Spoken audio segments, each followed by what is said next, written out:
The air froze in the school corridor as four towering seniors surrounded the new students. 16-year-old twin brothers who had transferred just 3 weeks ago. The twins stood back to back, outnumbered and cornered. "You don't belong in this neighborhood," the ringleader sneered, his friends closing in with clenched fists. What these bullies couldn't possibly know was that the quiet, unassuming brothers they had targeted were not only 3-time junior national champions in Taekwondo, but held black belts in 2 additional martial arts disciplines. In the next 60 seconds, these racist aggressors would learn a life-altering lesson about judging others based on appearance, one that would change the entire culture of Lincoln Heights High School forever. If you've ever been underestimated or judged unfairly based on how you look, hit that subscribe button and share this video. This is a story about standing up to hate and finding strength in who you truly are. Marcus and Malcolm Washington never asked to be at the center of attention. They never sought conflict. But when faced with the ugliness of racism at their new school, they were forced to make a choice that would ripple through their community and ultimately bring about unexpected healing. This is their story. Have you ever been in a situation where someone underestimated you based on your appearance? Share your experience in the comments below. The Washington family had moved to Westridge, a predominantly white suburb of Chicago, in the middle of the school year after their father, Dr. James Washington, accepted a prestigious position as chief of cardiology at Westridge Memorial Hospital.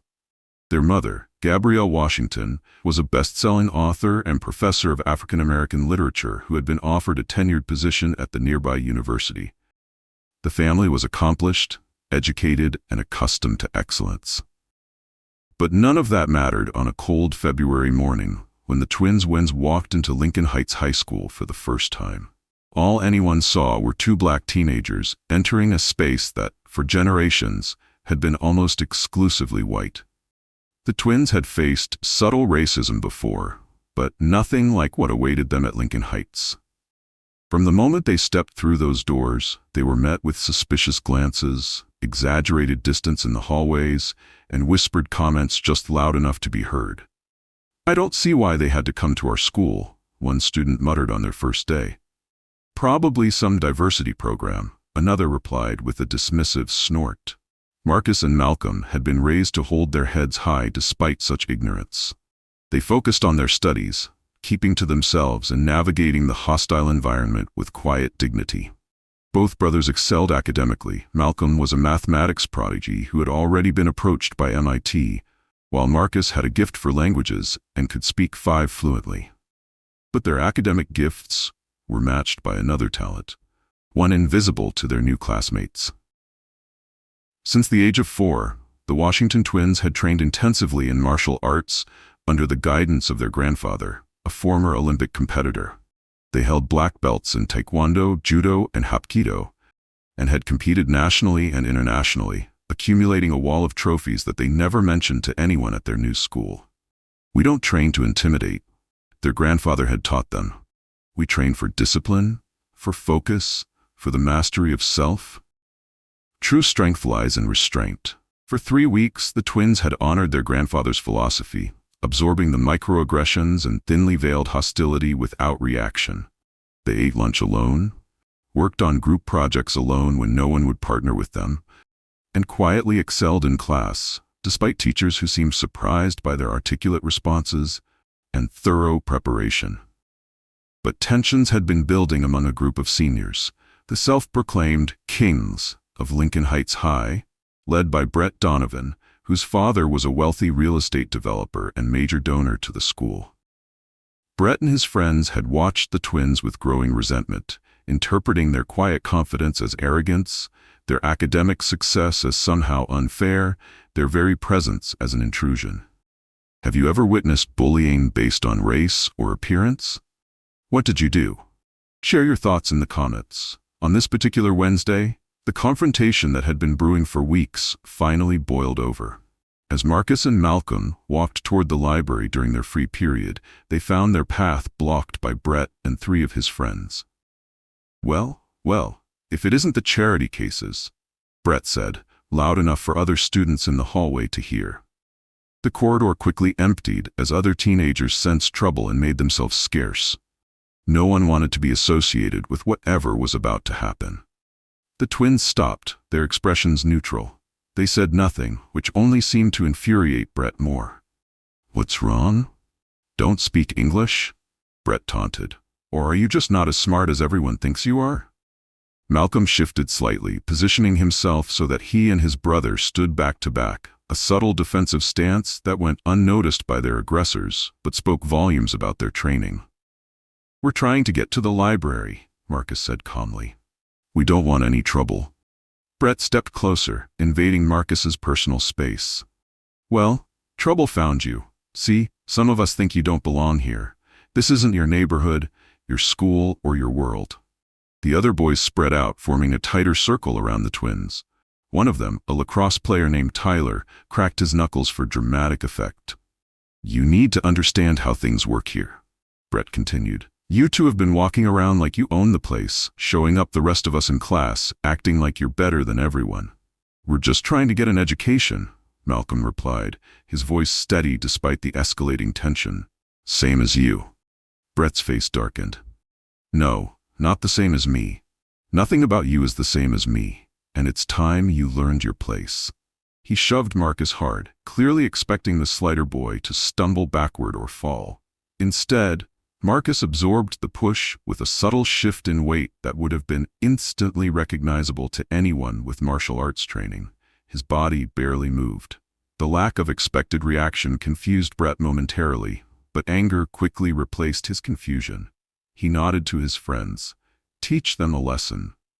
Do you think there's ever justification for using physical skills to defend yourself against bullies? Type yes or no in the comments and explain why." What happened next occurred so quickly that the security cameras would need to be slowed down later for school administrators to fully comprehend the sequence of events. Tyler lunged at Malcolm from behind, reaching to grab him in a bear hug. Without seeming to look, Malcolm sidestepped with millimeter precision, using Tyler's momentum against him. A subtle shift of his foot, a gentle guidance of Tyler's outstretched arm, and suddenly the lacrosse star was sprawling forward, off balance and vulnerable. Malcolm could have easily taken advantage of that vulnerability, could have struck, could have hurt him. But instead, he simply let Tyler stumble past, making no offensive move whatsoever. Simultaneously, the other two boys closed in on Marcus. One swung a wild punch that Marcus evaded with a slight tilt of his head, the fist passing through empty air where his face had been a fraction of a second earlier. The other boy attempted to grab Marcus's shirt, but before his fingers could close on the fabric, Marcus had executed a textbook defensive maneuver, redirecting the grabbing hand away from his body without striking back. Brett, seeing his friend's initial attacks fail, charged forward himself, throwing a punch directly at Malcolm's face. Malcolm parried the strike with his forearm, redirecting its energy while simultaneously shifting his stance to maintain perfect balance. For several seconds, the hallway was a blur of movement, the twins defending themselves with precision, neutralizing attacks without launching any of their own. Their movements so economical and controlled that they seemed to be expending almost no energy, while their attackers grew increasingly frustrated and winded. Not a single offensive strike came from either brother. They blocked, parried, sidestepped, and redirected, but never once initiated an attacking move. This was not a fight, it was a demonstration of defensive mastery so complete that it made the aggressors look foolish. Finally, Brett, red-faced and panting, backed away slightly. "What the hell?" he gasped, genuine confusion replacing some of his anger. "What are you doing?" "We're not doing anything," Marcus replied calmly. "We're defending ourselves without hurting you, that's all."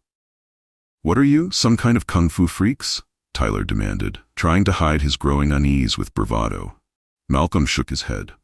"We're martial artists. We've trained since we were 4 years old. We don't want to fight you. We never did." Brett, however, was too invested in the confrontation to back down entirely. His pride was at stake, especially with the small audience that had begun to gather at a safe distance. "You think your little karate moves scare us?"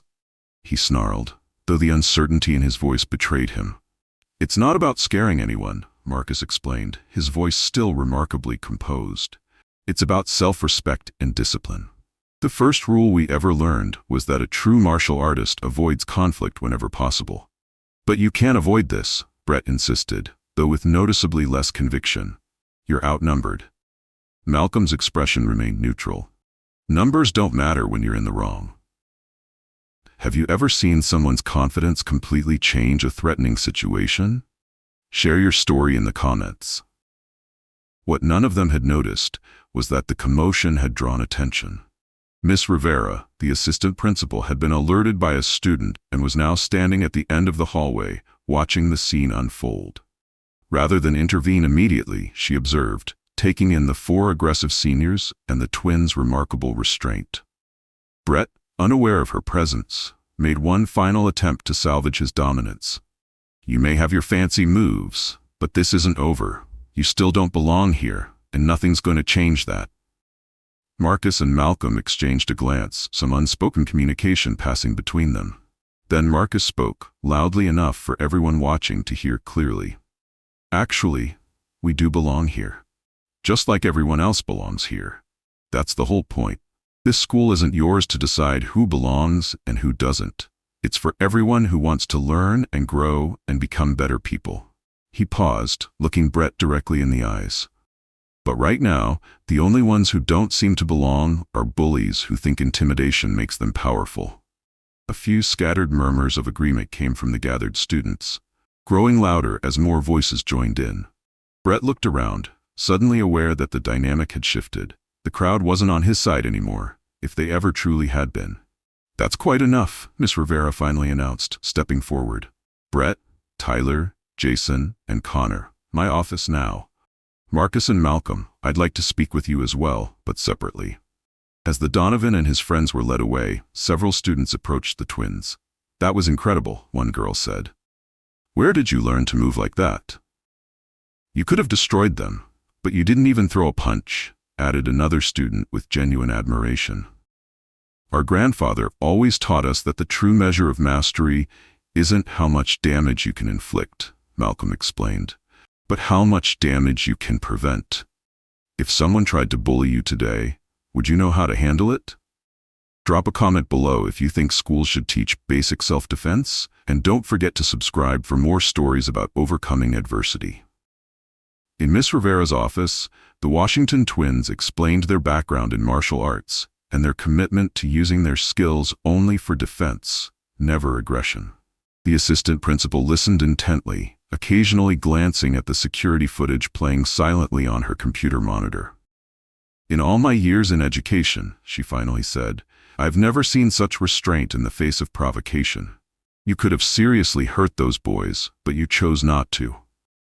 That would have solved nothing, Marcus replied. Violence only creates more violence. Ms. Rivera nodded thoughtfully. I've been concerned about you two since you arrived. I've noticed the isolation, the whispers, the way certain students react to your presence. I should have done more to address it before it reached this point. It's not your fault, Malcolm assured her. This is something deeper than school rules can fix. Perhaps, she agreed, but that doesn't absolve us of responsibility. She tapped her desk decisively. I'm going to recommend that Brett and his friends face suspension, at minimum. Their behavior violated multiple school policies, including our anti-bullying and anti-discrimination codes. The twins exchanged another glance. What if there was another option? Marcus suggested. What do you mean? Miss Rivera asked, intrigued. Our grandfather runs a community dojo where he teaches martial arts with an emphasis on respect, discipline, and conflict resolution, Malcolm explained. He works with troubled youth, teaching them to channel their aggression into something positive. Marcus continued the thought seamlessly, as twins often do. Instead of just punishing them, what if they had to attend his classes for a month? They'd learn about respect firsthand, from someone who's dedicated his life to it. Miss Rivera considered this unexpected proposal. You're suggesting restorative justice rather than simple punishment for students who physically and verbally attacked you? Yes, both brothers answered simultaneously. That's quite remarkable, Miss Rivera said softly. I'll need to discuss it with the principal and their parents, of course. But I'm impressed by your perspective. As the twins left her office, they found several students waiting for them, including Lisa Chen, the editor of the school newspaper. "Would you be willing to do an interview?" she asked eagerly. "Not just about what happened today, but about your martial arts background? I think people should know your story." For the first time since arriving at Lincoln Heights, the Washington twins felt seen for who they truly were. Not just as the new black students, not just as outsiders, but as individuals with unique strengths, talents, and perspectives. What's the most effective way to respond to racism in your opinion? Education, confrontation, or some other approach? Share your thoughts below. Word of the hallway incident spread through Lincoln Heights High School like wildfire.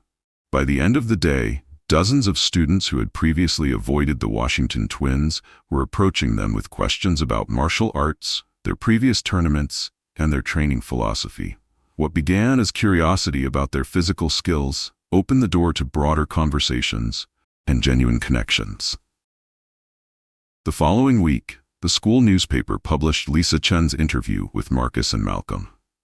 Rather than focusing solely on the confrontation, the article delved into the twins' holistic approach to martial arts as a pathway to mental discipline and personal growth. They shared their grandfather's teachings about respect, humility, and the responsibility that comes with physical skill. "Fighting is always the last resort," Malcolm was quoted saying. "The true victory comes from preventing conflict altogether." The article also touched on the daily realities of being black students in a predominantly white school and neighborhood. Without bitterness or accusation, the twins articulated their experiences in a way that many of their classmates had never considered before. "When people see us, they often make assumptions based on stereotypes, rather than taking the time to know us as individuals," Marcus explained in the interview. "That's not just our burden as black teenagers, it's a missed opportunity for connection on all sides." Meanwhile, Miss Rivera had followed through on the twins' suggestion. After consulting with the principal, Brett's parents, and the Washingtons, she arranged for Brett and his friends to attend weekend classes at Master Washington's community dojo as an alternative to suspension. The boys' parents had initially been resistant, especially Brett's father, who threatened to withdraw his financial support from the school. But when presented with the security footage showing his son as the clear aggressor, along with statements from multiple witnesses, he reluctantly agreed to the arrangement. The first Saturday that Brett, Tyler, Jason, and Connor arrived at the dojo, they were greeted by an imposing figure, Master Washington, the twins' grandfather, a 68-year-old man with the posture and movement of someone half his age. His face showed no judgment as he welcomed them, only a serene expectation of respect and attention. "In this space," he told them, "your past actions do not define you. What matters is your willingness to learn, to grow, and to challenge your own limitations, not just physically, but spiritually and morally as well." For the first hour, the boys watched in awe as Master Washington led an advanced class that included Marcus and Malcolm. The twins moved through complex forms with grace and power that belied their age, demonstrating skills developed through thousands of hours of dedicated practice. "This is what discipline looks like," Master Washington explained to the new arrivals. "Not just physical technique, but the forging of character through consistent effort and humility." Have you ever had your perspective completely changed by experiencing something new? Tell us about it in the comments. Over the following weekends, something unexpected began to happen. Despite their initial resistance, Brett and his friends found themselves genuinely engaged in the training. The physical exertion offered a positive outlet for their energy, while Master Washington's philosophical discussions challenged their thinking in ways their regular education never had.